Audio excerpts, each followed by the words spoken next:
Hello my dear students.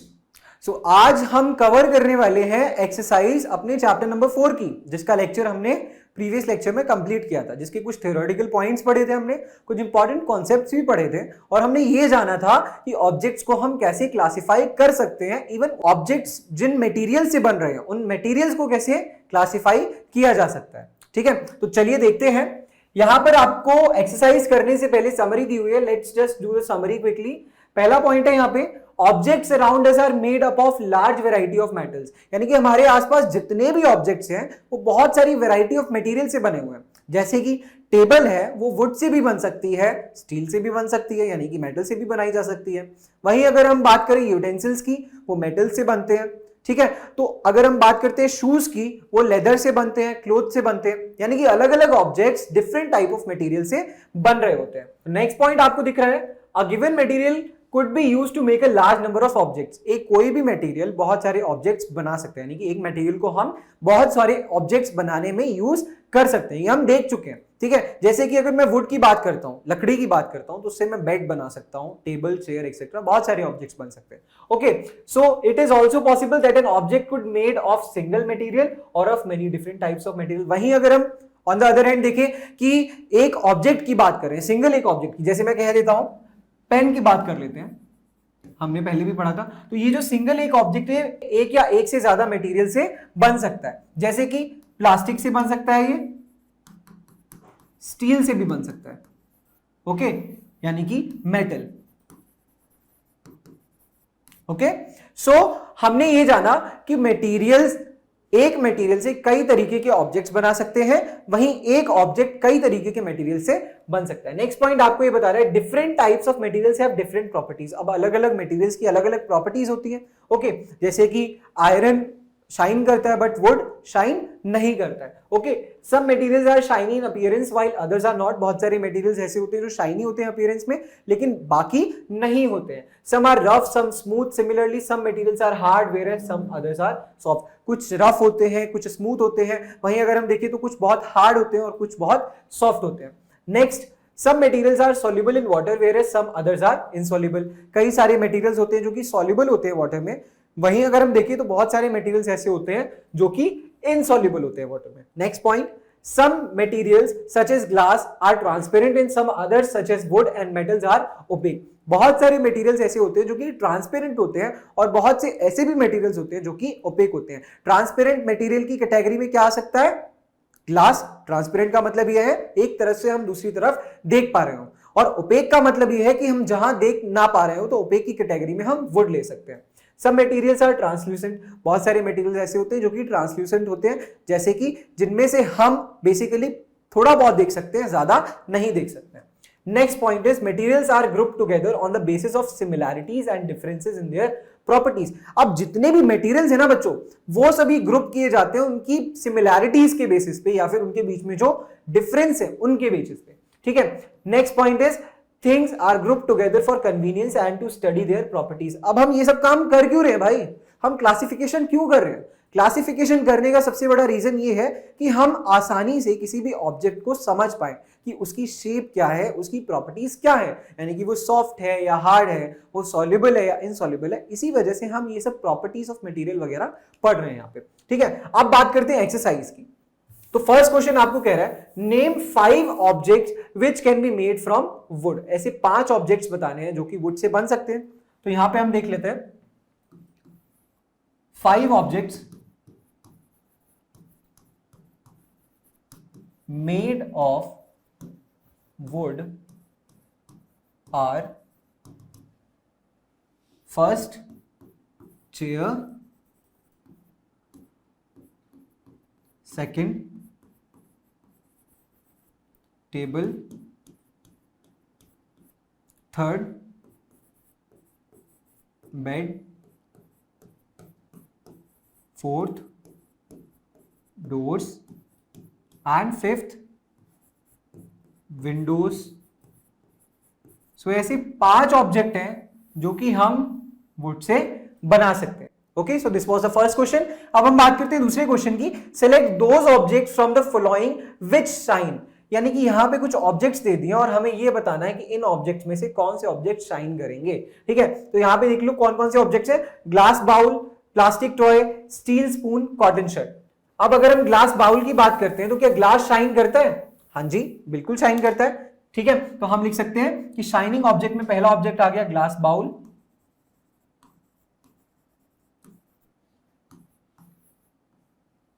वहीं दूसरा object यहां पे प्लास्टिक टॉय, तो प्लास्टिक शाइन नहीं करती है। नेक्स्ट ऑब्जेक्ट है स्टील स्पून, तो स्टील यानी कि स्टील एक मेटल है और स्टील शाइन करता है, किसी भी मेटल में शाइनिंग होती है, तो इसीलिए हम यहां लिख सकते हैं स्टील स्पून। ये भी किस कैटेगरी में आ जाता है? शाइनिंग करने की कैटेगरी में। नेक्स्ट कॉटन शर्ट, क्या कॉटन शर्ट शाइन करेगी? बिल्कुल भी नहीं। So these two objects are the objects which will shine. Okay, अब हम बात करते हैं थर्ड क्वेश्चन की। यहां पे लिखा है match the objects given below with the materials from which they could be made. यहां पे कुछ ऑब्जेक्ट्स लिखे हैं बच्चों और दूसरे कॉलम में मटेरियल्स लिखे हैं। हमको क्या करना है, एक एक ऑब्जेक्ट को उस मटेरियल से मैच करना है जिस मटेरियल से वो बनाया जा सकता है। ठीक है, remember N object could be made from more than one material and a given material could be used for making many objects. ये हम जानते हैं कि एक ऑब्जेक्ट एक या एक से ज्यादा मटेरियल से बन सकता है, वहीं एक मटेरियल से हम एक या एक से ज्यादा ऑब्जेक्ट बना सकते हैं। ठीक है, तो चलिए देखते हैं। अगर मैं बुक की बात करता हूं तो क्या बुक ग्लास से बन सकती है? बिल्कुल भी नहीं। क्या बुक वुड से बन सकती है? नो। बुक पेपर से बन सकती है? हां जी, बुक पेपर से बन सकती है। तो हम यहां लिख सकते हैं बुक के सामने पेपर। आगे देखते हैं, क्या बुक लेदर से बन सकती है? नो। क्या बुक प्लास्टिक से बन सकती है? नो। सो इसका सही आंसर होगा बुक के लिए पेपर। यहां मैं लिख देता हूं ऑब्जेक्ट और यहां लिख देता हूं material,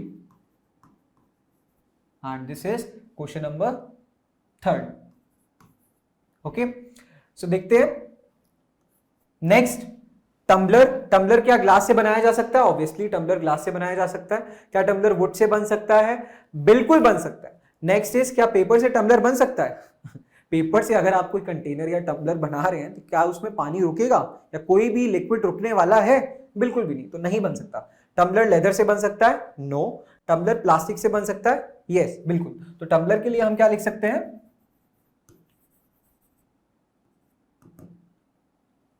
glass, would and plastic. Okay, अब बात करते हैं चेयर की। तो चेयर क्या ग्लास से बन सकती है? नो। चेयर वुड से बन सकती है? बिल्कुल बन सकती है। तो यहां पे आप लिख सकते हो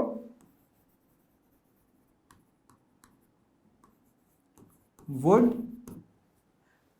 लेदर से चेयर बनाई जा सकती है? बिल्कुल नहीं। पेपर से बनाई जा सकती है? बिल्कुल भी नहीं। प्लास्टिक से चेयर बनाई जा सकती है? बिल्कुल। तो यहां लिख दिया हमने प्लास्टिक्स। नेक्स्ट ऑब्जेक्ट है हमारे पास टॉय। तो टॉय किस किस से बन सकता है? ग्लास से? नो। Would say? बिल्कुल। तो वुड आप यहां लिख सकते हो क्योंकि लकड़ी से बनने वाले भी बहुत से आपको खिलौने दिख जाएंगे। पेपर से नहीं बन सकता, लेदर से नहीं बन सकता, प्लास्टिक से बन सकता है। So you can write plastics over here. Next object है हमारे पास शूज। तो शूज किस किस से बन सकते हैं? क्या ग्लास से शूज बनाए जा सकते हैं? नो। क्या वुड से शूज बनाए जा सकते हैं? बिल्कुल नहीं। पेपर से? नो। लेदर से? हाँ जी, तो लेदर से हम लोग शूज बना सकते हैं। तो यहां पे आप लिखेंगे लेदर। प्लास्टिक से शूज बना सकते हैं? No. So these were the objects and the materials from which they can be made. You can see on the screen. So this was the question number third. अब हम बढ़ते हैं आगे एक और क्वेश्चन पे। इस क्वेश्चन में बोला जा रहा है state whether the statements given below are true और फॉल्स। ये जो स्टेटमेंट्स हैं, यहाँ पे 4 स्टेटमेंट्स हैं एंड आगे और 4 स्टेटमेंट्स आपको दी हुई हैं। ये सभी स्टेटमेंट्स ट्रू है या फॉल्स है, ये हमें बताना है, यानी कि स्टेटमेंट सही है या गलत है। चलिए बात करते हैं फर्स्ट स्टेटमेंट की। तो फर्स्ट स्टेटमेंट में लिखा है stone is transparent while glass is opaque. अब पहले ये बताइए ट्रांसपेरेंट और ओपेक ऑब्जेक्ट्स होते कौन से? ट्रांसपेरेंट जिनमें से हम एक साइड से दूसरी तरफ देख सकें, और ओपेक ऑब्जेक्ट्स ऐसे हो सकते हैं जिसमें हम एक तरफ से दूसरी तरफ ना देख सकें। तो क्या स्टोन से आप एक तरफ से दूसरी तरफ देख सकते हो? बिल्कुल भी नहीं। तो स्टोन इज नॉट ट्रांसपेरेंट होना चाहिए था, that is why it's false statement. तो यहां पे हम लिख देते हैं फोर्थ क्वेश्चन के लिए जो फर्स्ट पार्ट है that is false. Second part की बात करते हैं।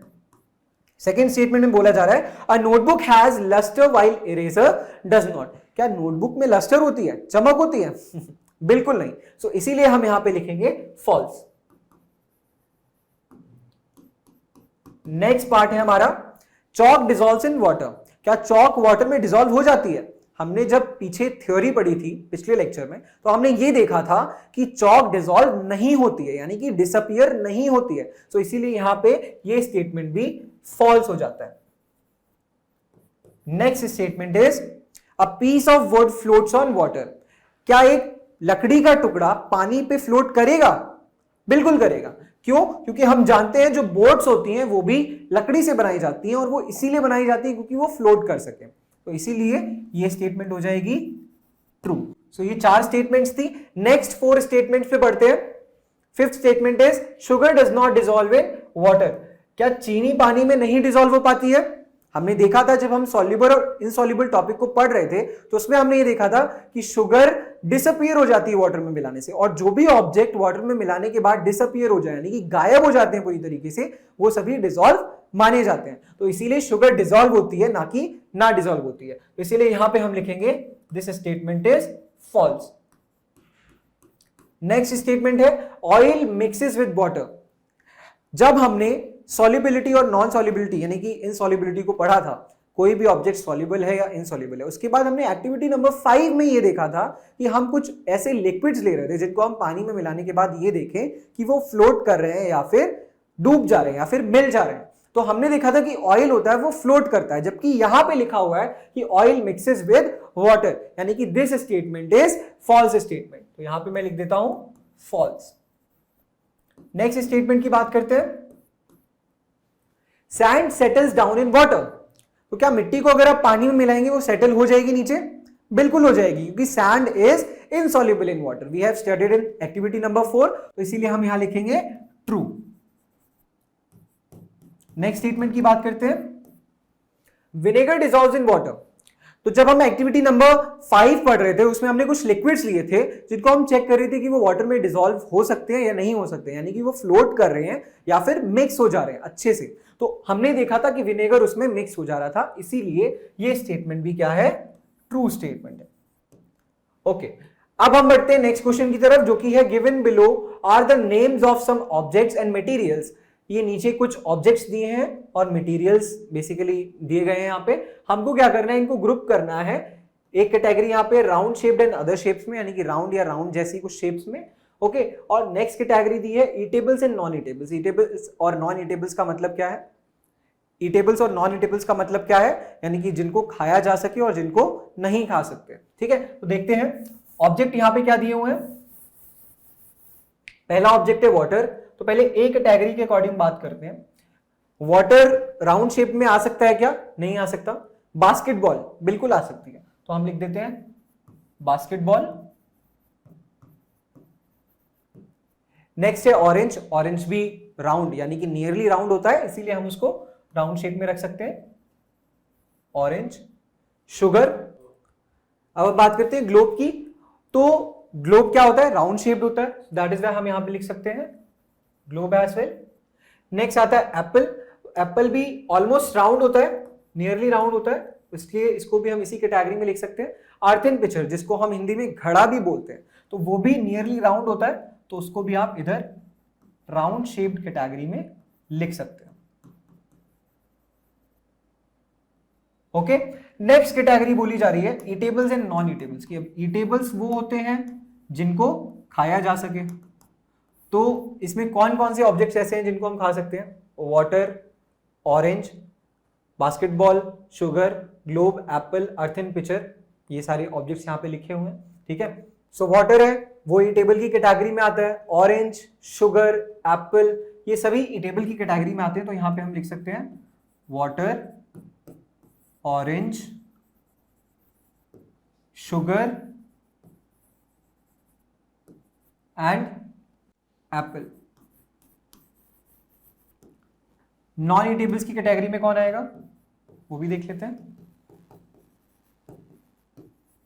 जितने भी बचे हुए ऑब्जेक्ट्स हैं वो सभी नॉन ईटेबल की कैटेगरी में आ जाएंगे। Basketball, globe, earth and picture. Basketball, globe and earthen picture, जिसको हम हिंदी में घड़ा भी बोलते हैं। ठीक है, so this was the 5th question. अब हम बात करते हैं 6th क्वेश्चन की। 6th क्वेश्चन में बोला जा रहा है list all items known to you that float on water. पहले तो आपको एक ऐसे लिस्ट बनानी है, एक ऐसी लिस्ट क्रिएट करनी है जिसमें आप ऐसे ऑब्जेक्ट्स के नाम लिखें जो कि वाटर पे फ्लोट कर सकते हैं। Check and see if they will float on an oil और केरोसिन। हमें फिर ये भी चेक करना है कि क्या वो ऑयल और केरोसिन पे फ्लोट कर पा रहे हैं या नहीं। चलिए बात करते हैं पहले उन ऑब्जेक्ट्स की जो कि वाटर पे फ्लोट कर सकते हैं।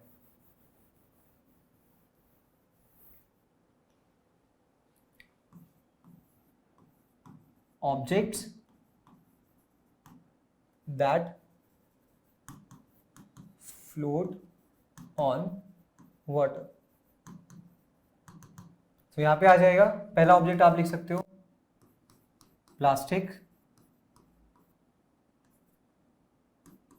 Second would, third wax.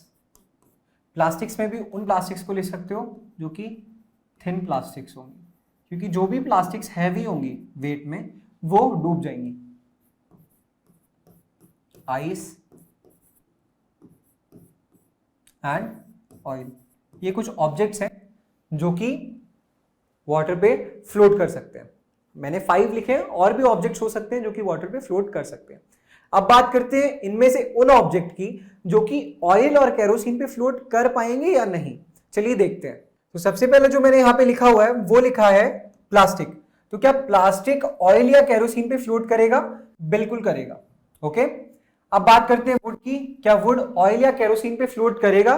जी हाँ, ये भी करेगा। वहीं बात करते हैं वैक्स की, तो वैक्स भी फ्लोट करता है। आइस फ्लोट नहीं करता है ऑयल या केरोसिन पे, और ऑयल तो ऑयल ही है भाई, ऑयल तो ऑयल में मिक्स हो जाएगा। So these all are the objects, यानी कि प्लास्टिक्स, वुड एंड वैक्स, ये सभी ऑयल या केरोसिन पे फ्लोट करेंगे, और ये जितने भी ऑब्जेक्ट्स लिखे हैं ये सभी वाटर पे फ्लोट करते हैं। ओके, अब बढ़ते हैं आगे 7th क्वेश्चन की तरफ। तो 7th क्वेश्चन आपका क्या है? Find the odd one out from the following. अब यहाँ पे 4 पार्ट्स दिए हुए हैं आपको भाई स्क्रीन पे, तो इन सभी 4 पार्ट्स में क्या करना है? हर एक पार्ट में से कुछ ऑब्जेक्ट्स हैं, उनमें से ऑड ऑब्जेक्ट को बाहर निकालना है, यानी कि अलग करना है। ओके, तो फर्स्ट पार्ट में आप देख पा रहे होंगे कुछ ऑब्जेक्ट्स के नाम लिखे हुए हैं, chair, bed, table, baby and cupboard. तो भाई ध्यान से देखिए जरा, chair, bed, table, baby and cupboard. तो बेबी को छोड़ के, यानी कि बच्चे को छोड़ के, छोटे बच्चे को छोड़ के 4 जो ऑब्जेक्ट्स हैं वो सभी क्या है? नॉन लिविंग है, लेकिन बेबी लिविंग है। So that is why odd one out यहां क्या निकलेगा? Baby. All others are non living. ठीक है, चलिए बढ़ते हैं नेक्स्ट क्वेश्चन की तरफ। Rose, jasmine, boat, marigold, lotus. तो यहां पे आप देख पा रहे हो बोट यहां पे ऑड वन आउट है, क्योंकि रोज, जैस्मिन, मैरीगोल्ड एंड लोटस ये सभी फ्लावर्स के नेम है। तो यहां पे हम लिख सकते हैं boat, all others are flowers. Next, aluminium, iron, copper, silver, sand. तो यहां पे आप देखिए एल्यूमिनियम मेटल होता है, आयरन मेटल होता है, कॉपर मेटल होता है, सिल्वर मेटल होता है, लेकिन sand is not a metal. तो सैंड यहां पे ऑड वन आउट निकल आएगा, and all others are metal.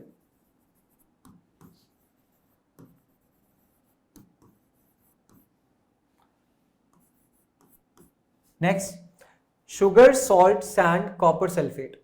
तो sugar, salt, sand, copper sulphate में जो सैंड होता है वो वाटर में डिसॉल्व नहीं किया जा सकता है, but sugar, salt and copper sulphate, these all 3 can be easily dissolved in water. So हम यहां लिख सकते हैं odd one out as sand, because all others are soluble in water। तो यहां पे हमने कुछ इंपॉर्टेंट क्वेश्चंस पढ़े, समरी पढ़ी थी पहले तो, इस चैप्टर की, क्योंकि पिछली लेक्चर में हमने इस चैप्टर की थ्योरी कंप्लीट करी, उसके बाद इस लेक्चर में हमने थोड़ी सी समरी चैप्टर को समराइज किया and after that we have done the exercise. हमने बहुत सारे क्वेश्चंस किए यहाँ पे। इन क्वेश्चंस के बेसिस पे हमने ये जाना कि हम ऑब्जेक्ट्स को क्लासिफाई कैसे कर रहे हैं, ऑब्जेक्ट्स का क्लासिफिकेशन हो कैसे रहा है, या फिर मटेरियल्स का क्लासिफिकेशन कैसे किया जा रहा है। ठीक है जी, तो यहाँ पे एक्सरसाइज भी आपकी कंप्लीट हो चुकी है। तो अब आपको क्या करना है, आपको चैप्टर के लेक्चर 1 एंड लेक्चर 2 को रिवाइज करना है एंड प्रैक्टिस करते रहना है। Till then take care, bye bye and thank you.